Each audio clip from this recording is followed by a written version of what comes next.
Have you ever wondered how your favorite streaming service just knows what you want to watch next?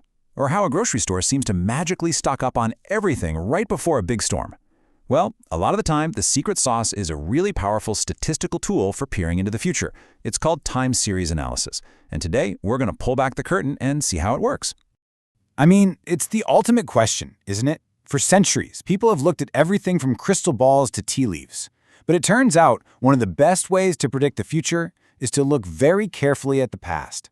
The trick is knowing exactly how to look.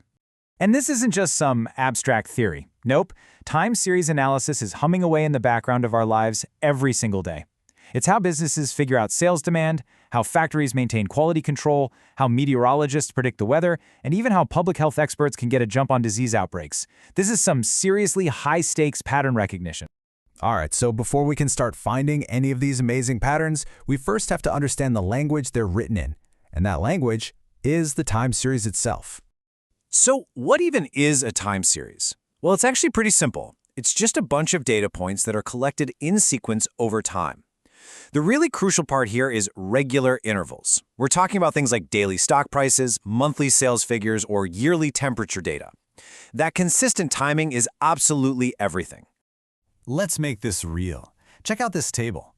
It's showing the number of cartons of a malt drink sold each month for a year. Just look at how those numbers jump all over the place, right? You go from 14 in month 1, way up to 42, then bam, back down to 19. We're going to use this simple little data set to guide us through this whole process. Now, when you first glance at these numbers, it's easy to think it's just, well, chaos, random noise. But here's the cool part. It's not. There's a story being told here. And like any good story, it's being driven by some hidden forces, some underlying plots that we can actually uncover. So let's meet these hidden forces. In time series analysis, we usually call them components, and there are 4 main characters we're always on the lookout for to help us deconstruct the data and really understand what's going on.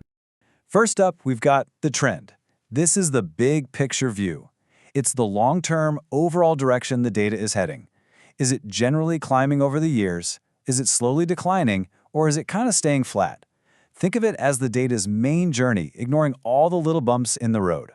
Second on our list is seasonal variation. This is a pattern that repeats itself over and over again within a 1-year period. It's predictable, it's consistent. You know, like how ice cream sales go through the roof every summer, or how stores brace for a huge shopping rush every single holiday season. That's seasonal variation in action. Number 3 is cyclical variation. Now this one's important. Don't mix it up with seasonal patterns. While seasonal stuff happens within a year, cyclical variations are these long, wave-like movements that happen over periods longer than 1 year. The textbook example is the business cycle, with years of economic growth followed by a recession. So let's just nail this down. The key difference is the clock they run on. Seasonal is annual. It's like clockwork. Christmas is always in December. Cyclical is multi-year, and it's a lot less predictable. We know booms and busts happen, but we don't know exactly how long they'll last. And finally, our 4th component is irregular variation. This is basically all the other random stuff. It's the noise, the unpredictable, one-off events that mess with our data. We're talking about things like natural disasters, worker strikes, or sudden political shifts that cause a totally unexpected spike or dip. Okay, so we know these 4 components are hiding in our data. But how do we actually find them? How do we separate the real signal from all that random noise? Well, let's talk about the tools of the trade. The number 1 goal, especially when we're hunting for that long-term trend, is to smooth everything out. We need to somehow flatten all those little bumps from the seasonal and irregular stuff so we can see the clear path that's hiding underneath. So one of the most popular ways to do this is called the moving average method.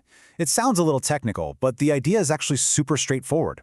You just pick a window of time, let's say 3 months, you average the data for those 3 months, then you slide that window forward 1 month and do it again and again and again. What you end up with is a brand new, much smoother set of data. And here's what it looks like in practice. Let's go back to our malt drink data. See that sales column? All over the map. But look at the 3-month moving average column. See how much smoother that looks? That first value, 26.67, that's just the average of sales from months 1, 2, and 3. The next one, 28.33, is the average of months 2, 3, and 4. You see how it just irons out all that volatility? Now, moving averages are great because they're simple, but they're not the only tool in the box. There's another powerful one called the least squares method. This one is a bit more mathematical. It actually fits a perfectly straight trend line to your data. The huge upside is that it's totally objective and you can use that line to forecast the future. The only downside? Yeah, it takes a bit more number crunching. But you know, at the end of the day, it doesn't really matter which method you use. The goal is exactly the same. You're taking this messy, chaotic, noisy chart and you're pulling out the real story, a clear story of growth or decline or just steady stability. And that's really the magic of all of this. By learning how to read the story that our past data is telling us, we get this incredible ability to make much smarter, much more informed predictions about what's just around the corner. The data is talking all the time. The only question is, what story are you going to tell with it?